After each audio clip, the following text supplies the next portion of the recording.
সবাইকে জানাই সোনামার রান্নাঘর থেকে স্বাগতম। আজ আমি নিয়ে এসেছি নিরামিষ স্পেশাল পনির রেসিপি। বন্ধুরা, এভাবে রান্না করে দেখুন, বাড়ির সবাই হাত চেটেপুটে খাবে। তবে বন্ধুরা দেখতে থাকুন।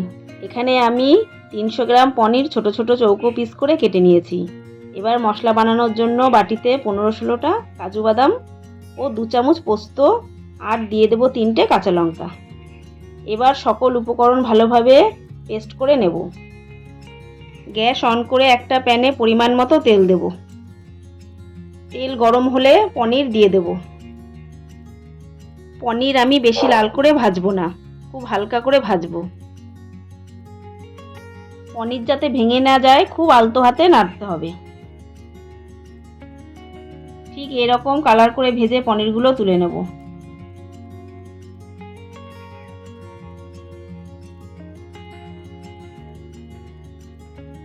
এবার ফোড়নের জন্য দিয়ে দেবো একটা তেজপাতা আর দেবো গোটা গরম মশলা। 30 সেকেন্ড মতো ভেজে এবার আমি যে মশলাটি পেস্ট করে রেখেছিলাম সেই মশলাটি দিয়ে দেব। এবার নেড়েচেড়ে বেশ কিছুক্ষণ কষাতে হবে। মশলা ভালো করে কষানো হয়ে গেছে। এখন মশলার বাটির ধোয়া হাফ বাটি জল দেব।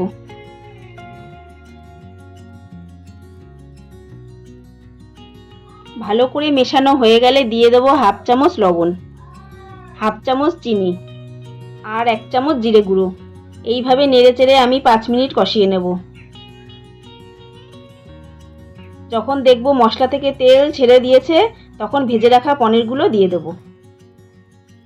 পনির দিয়ে ভালো করে মশলার সাথে নেড়েচেড়ে মিশিয়ে নেব।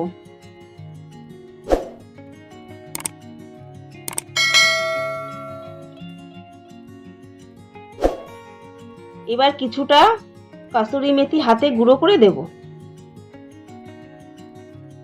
এরপর দিয়ে দেবো 1 গ্লাস লিকুইড দুধ। ইউটিউব থেকে যারা দেখছেন এই ভিডিওটি, এখনও যারা সোনামার রান্নাঘর চ্যানেলটিকে সাবস্ক্রাইব করেননি তাদের সাবস্ক্রাইব করার অনুরোধ রইল। আর যারা ফেসবুক প্রোফাইল থেকে দেখছেন ফেসবুক প্রোফাইলটাকে ফলো করে পাশে থাকবেন। এখন আমি আপনাদের 10 মিনিট পর দেখাচ্ছি। দেখুন বন্ধুরা, কি সুন্দর পনিরের গ্রেভিটা একদম ঘন হয়ে গেছে। তো তৈরি করে নিলাম নিরামিষ স্পেশাল পনির রেসিপি। যারা এই ভিডিওটি দেখছেন তারা লাইক দিয়ে অবশ্যই কমেন্টে জানাবেন রেসিপিটি কেমন লাগলো। আপনাদের লাইক কমেন্ট আমার পরবর্তী ভিডিও বানানোর আগ্রহ বাড়ায়। সম্পূর্ণ ভিডিওটি দেখার জন্য বন্ধুদের অবশেষে ধন্যবাদ। সবাই ভালো থাকবেন, সুস্থ থাকবেন। নমস্কার।